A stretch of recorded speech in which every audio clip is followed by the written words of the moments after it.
Have you ever looked around at your life and thought, how did I end up here? Not because your life is terrible, not because you're ungrateful, not because you haven't accomplished anything, but because somewhere deep inside, you know you've outgrown the life you're currently living. And yet, the next chapter hasn't started. The door hasn't opened. The opportunity hasn't come. The timeline keeps moving. And you're left standing in this strange space between who you've been and who you're becoming. That was me this week, driving to work, thinking thoughts I've been trying not to think. And for the first time, I admitted something to myself. Y'all, I'm tired of waiting. Not tired of believing, not tired of dreaming, not tired of trying. I'm tired of feeling like my life is sitting in a holding pattern.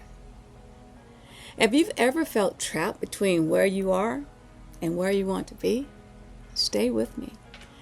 Because this conversation might be exactly what both of us need today.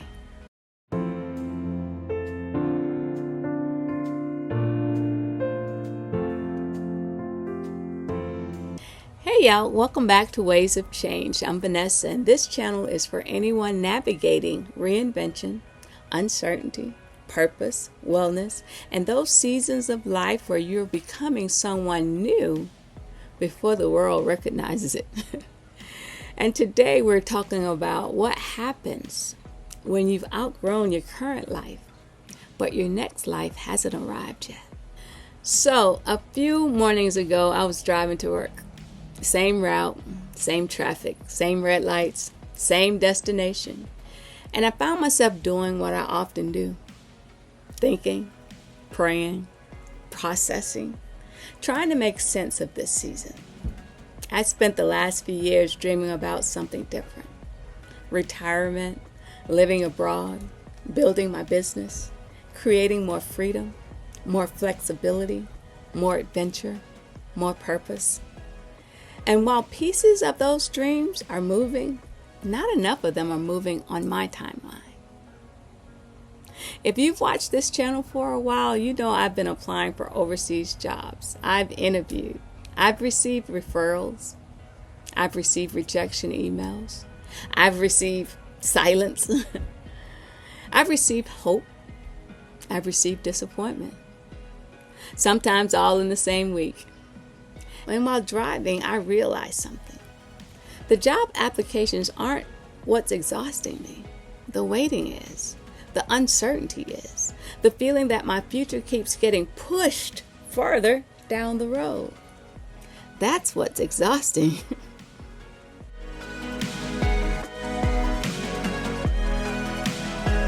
I think one of the most difficult things about midlife is that nobody prepares you for the moment when your life no longer fits.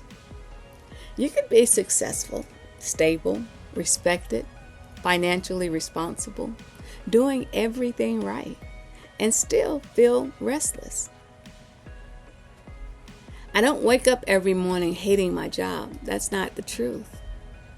The truth is more complicated. I've simply become someone different. The version of me that was perfectly content with predictability and routine is evolving. I want more experiences, more creativity, more impact, more room, more breathing space. And when you've outgrown something, even good things can start feeling restricted. Not because they're bad, but because you've changed.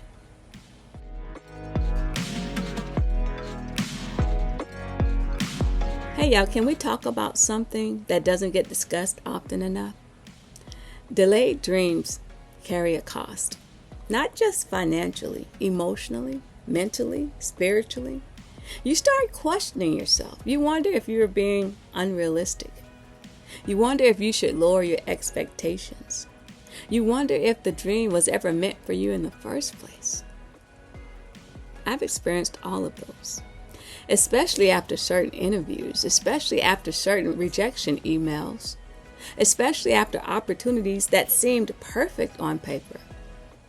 You tell yourself you're fine. You tell yourself trust the process. You tell yourself everything happens for a reason. And maybe all of those things are true, but some days, some days you're simply disappointed. And that's okay too.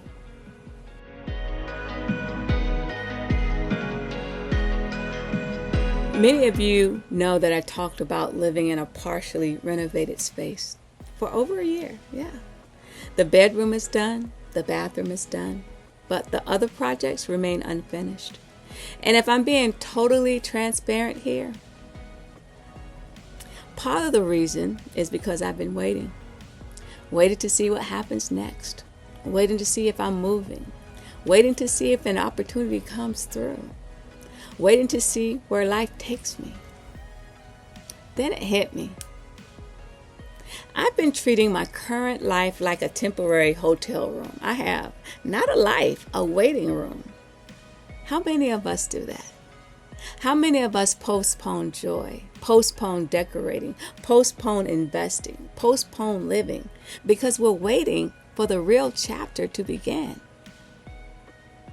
That realization challenged me. Because what if this chapter is a real chapter too?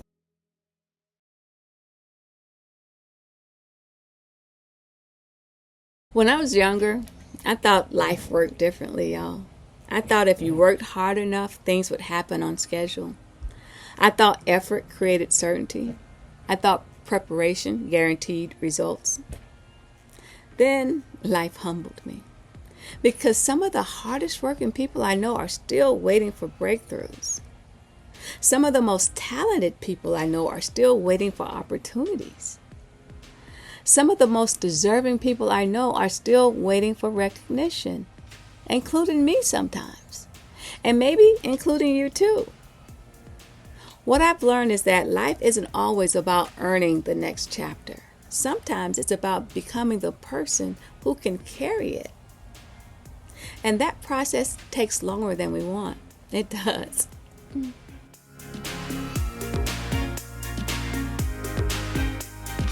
This week, I had a difficult conversation, and not with my boss, not with my family, with myself.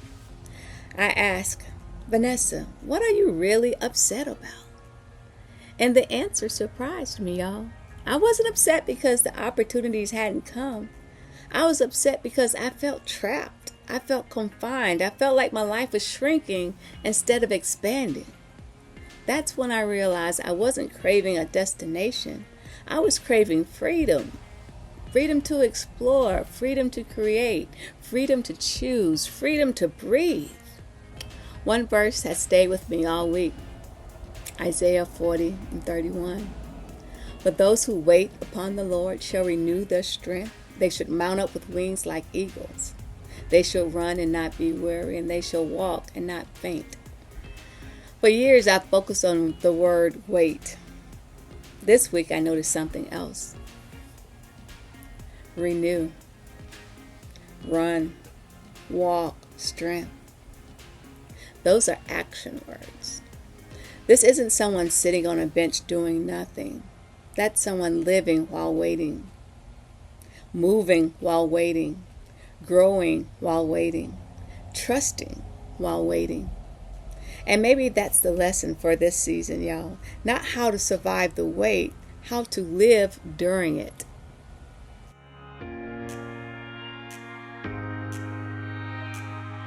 My friend, I don't have all the answers, but I do know this. I can no longer put my life on hold waiting for permission. Yeah, I'm still applying, still dreaming, still building, still believing. But I'm also making a decision.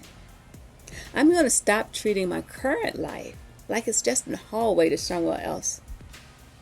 I'm going to enjoy what I can enjoy right now. Finish what I need to finish now. Create what I want to create now. And stop postponing my peace until the next chapter arrives. Because peace delayed is still peace denied. And that's actually one of the reasons I created the Peace Before the Pivot Toolkit. Not because I've mastered this lesson, y'all, no, but because I'm living it. This toolkit wasn't created from the mountaintop. It's created in the middle of uncertainty, in the middle of waiting, in the middle of rejection emails, in the middle of wondering when the next chapter will finally begin. It's the collection of mindset shifts, reflection exercises, journaling prompts, and practical tools that have helped me stay grounded when life wasn't moving on my timeline. Because here's what I've learned. You could spend years preparing for the pivot and completely neglect your peace. But peace isn't supposed to arrive after the breakthrough, y'all. Peace is supposed to travel with you while you're waiting for it. So if you're in a season where you feel stuck, delayed, overlooked, or exhausted by uncertainty, I'll place the link to the Peace Before the Pivot toolkit in the description box below. My hope is that it helps you find your footing while you're building your next chapter, because that's exactly why I created it.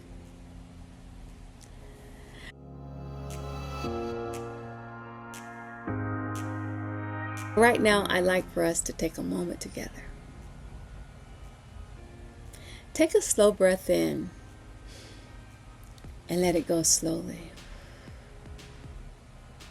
Again, breathe in and out. Breathe in possibility. Breathe out pressure. Breathe in trust. Breathe out urgency.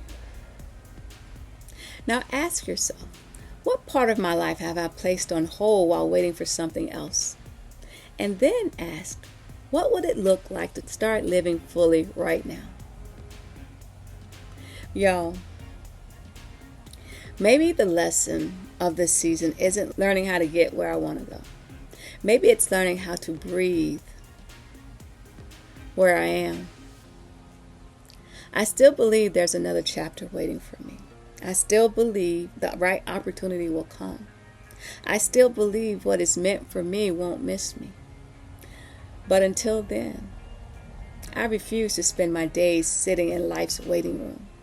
Because this chapter right here, it matters too. This chapter counts too. And so does yours. If this episode resonated with you, tell me in the comments. What part of your life feels like it's been on hold? Let's talk about it. And if you know someone who's feeling trapped between where they are and where they want to be, share this episode with them. Because sometimes the reminder we need most is this. Your life doesn't begin when the door opens. Your life is happening right now. Hey, y'all, thanks for spending a few moments with me today. And one more thing before we go. If today's conversation felt personal, if you found yourself nodding along thinking she's talking about me, then I encourage you to take a look at the Peace Before the Pivot toolkit. It was created specifically for people navigating seasons of transition, uncertainty, rejection, reinvention, and delayed dreams. Because while we can't always control when the door opens, we can learn how to find peace while standing in front of it. The link is in the description and pinned comment below. As always, remember, you're never too late, and your peace is never too far. I'm Vanessa, and I'll see you on the next wave. Bye.